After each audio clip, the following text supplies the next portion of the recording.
Beautiful day out there today. A lot of really good work. We've got some guys that are still banged up a little bit, but they're out there doing what they could do. I think that's important. We're almost halfway into the season, so we've gotten a lot of reps and a lot of contact, but we've got to make sure we're sharp mentally. I thought we were pretty sharp today for a Tuesday, and we'll do the rest of the install tomorrow. Questions?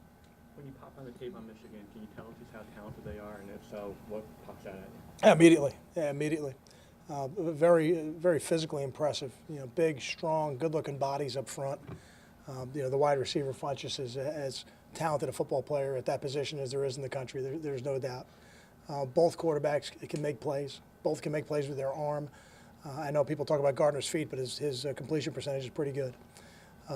They've been very effective in the red zone. So when they get down there, they score touchdowns. I think they're 10 to 12 touchdowns in the red zone, which again is an impressive deal.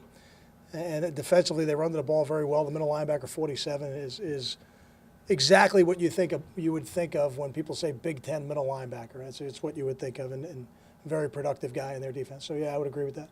Funchess specifically, Kyle. I mean, I think he's 6'4", 6'5". Obviously, you don't have a corner that size. How do you deal with that? And is too much made of size, or is that an issue for you guys? No, I don't think so. I mean, we've had some guys here. Kenny wasn't quite that tall, but he was a taller guy, and guys like Marcus Colston, a guy like Timmy Wright, a guy like Mark Harrison. Big receivers are tough to handle, and you're right. We don't have a 6'4" corner. I don't know that anybody has one. There's not a lot of 6'2" corners, out there. That's a little bit like finding the Holy Grail, but it does present challenges, and if you give them too many one-on-ones, it's going to be hard to keep them from being productive. Michigan's going through an interesting time right now for them.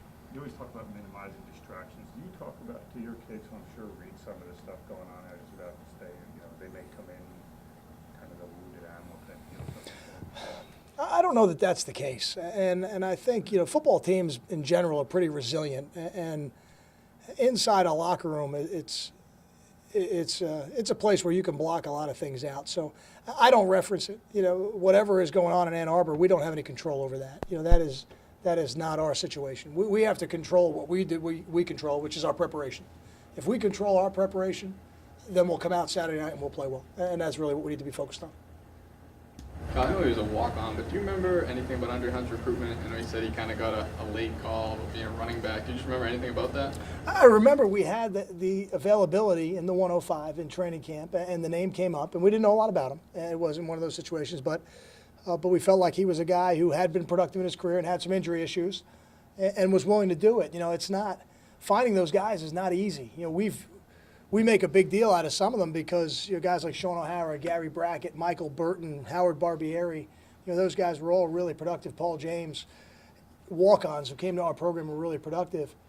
But in terms of numbers, because of the expense of going to college, because 1AA teams have 63 scholarships, it's not easy to find those guys. A lot of times they're unique situations. And when he was willing to do it, we were excited about him as a player and felt like he was somebody who could develop in our program. And I think he's probably exceeded our expectations to this point.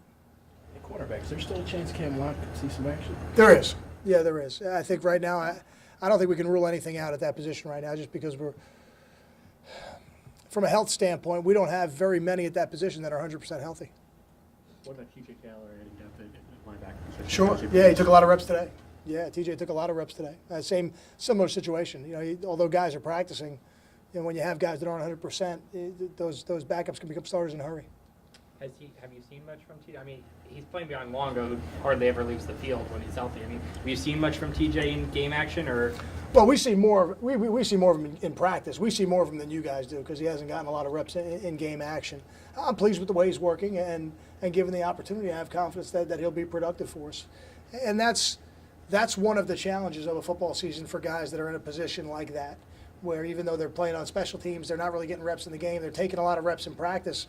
You have to have a great attitude of getting better because practice is your opportunity to get better, and you don't know when your opportunity is going to come in a game. It could be the second play Saturday night.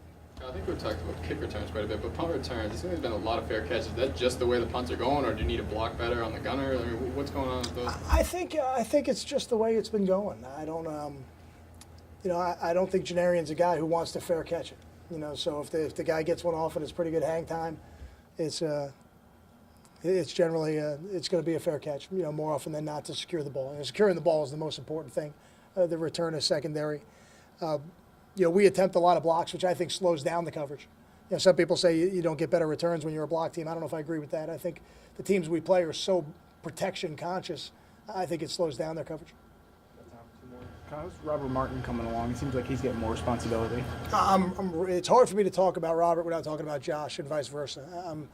I'm just really pleased with the way those guys are going about their business. I think they're both talented players who are going to have really big roles in this program at some point. And that point could be this Saturday, for all we know. But I have no doubt in my mind that at some point, sooner than later, both of those guys are going to have a big role. Through the first couple of practices, how's Tyler Croft looking since you limited him against Tulane? Good. He looks healthier. He looks better. He looks like he's running better. I think it was having a week like he had last week was good. I think it gave him. We were fortunate to be 1-0 without having to play him a lot, and I think that'll help us this week. Thanks, guys.